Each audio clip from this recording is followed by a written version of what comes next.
Here are a few exercises you can do for flexibility and mobility at the golf course before your round starts. So what we're going to do is work on, first thing to do is get some blood flow going to those important parts of our body that are going to be involved in the golf swing. So the first thing I want to do is I want to start with my hands, and what I'm going to do is extend my thumbs and I'm going to close my fingers like this. Roll those fingers closed and then open them back up again. Keep the thumbs extended, just like when your thumbs are extended holding a golf club.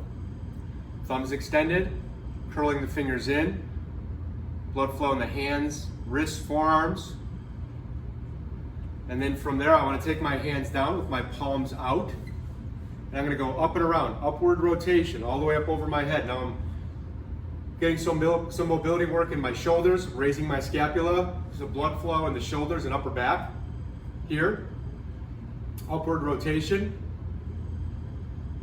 Maybe you want to make that move 15 times, 20 times. Here. And then we're going to go ahead and do a hamstring stretch, but also a hip hinge. So getting those hips back into a good hinge, hands over the head, down, straight knees, reach for the floor, stretch out the hamstrings, come back up. Try it again, back, hold it down for a few seconds, a few deep breaths.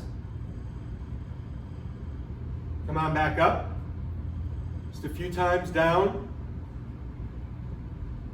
Breathe, stretch out those hamstrings, go ahead and come back up. So now that we did some mobility work to get blood flow going, let's try some flexibility. So we're going to go back into our forearms, and what I want to do here is I want to take my hand and keep my thumb extended again, just like I do on a golf swing. I'm going to, with my opposite hand, pull my four fingers back, and that's going to get a good stretch here in my flexors in the forearm, right through here on the bottom side of the forearm. So stretch those muscles there, hold that, maybe a 10 counts or so, 10 deep breaths is great.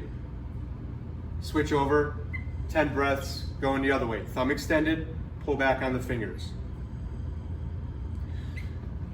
I'm going to move up my arms into the triceps now. So again, I did the back side of my forearm. I'm going to work the back side of my upper arm. I'm going to take my arm up and over my head, like I'm trying to scratch my back. And I'm going to pull my elbow with the opposite hand, the free hand, pull straight back. Now I'm getting stretched right through my triceps here, the back side of my arm. Hold that back.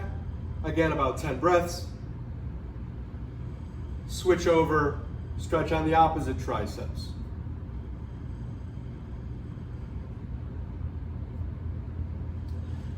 So from there, we're going to go ahead and grab a golf club, and something like a 5-iron would work great. You could take a hybrid club or a driver, that works fine too. What I'm going to do here is I'm going to take my golf club, I'm going to hold it down on the grip, and I'm going to make sure my arm is at 90 degrees, fixed right at my side, 90 degrees. And I'm going to rotate the club down one way, and I'm going to rotate it around the other way. Rotate one direction, rotate the opposite direction. All the while my arm stays at 90 degrees. The farther down on the grip that you hold for this, the harder the exercise gets. It increases the length of the lever. If you find that one club isn't enough resistance, you could grab 2 clubs, 2 irons, and try to make that movement with 2 clubs. Might be a little bit more challenging. Try that exercise on both sides. So from my shoulder rotation, I want to take my club over my neck, and right at the base of my neck, I'm going to stand with my shoulders are externally rotated, and I'm going to rotate side to side. Good mobility in the thoracic spine there. Thoracic spine mobility, rotate, rotate as far as you can get. You want to keep the hips stable and try to rotate just through the upper body. The next movement would be what's called shoulder flossing.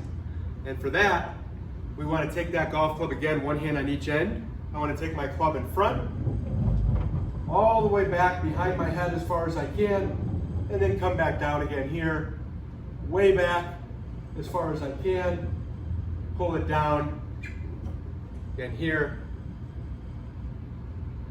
and then bring it down. The last movement we'll do here is some thoracic spine flexibility and mobility. So I'm going to take my club, set it down on the ground, hands here at the end of the club, the grip end, hinge those hips back and extend the arms. I'm on my heels a little bit and I can really feel that stretch out my middle back. It's a good thoracic spine stretch. Stand up, maybe give it another try. Want about 10 deep breaths here. Breathing, breathing, and then finish. Go ahead and give those movements a try before you start your run.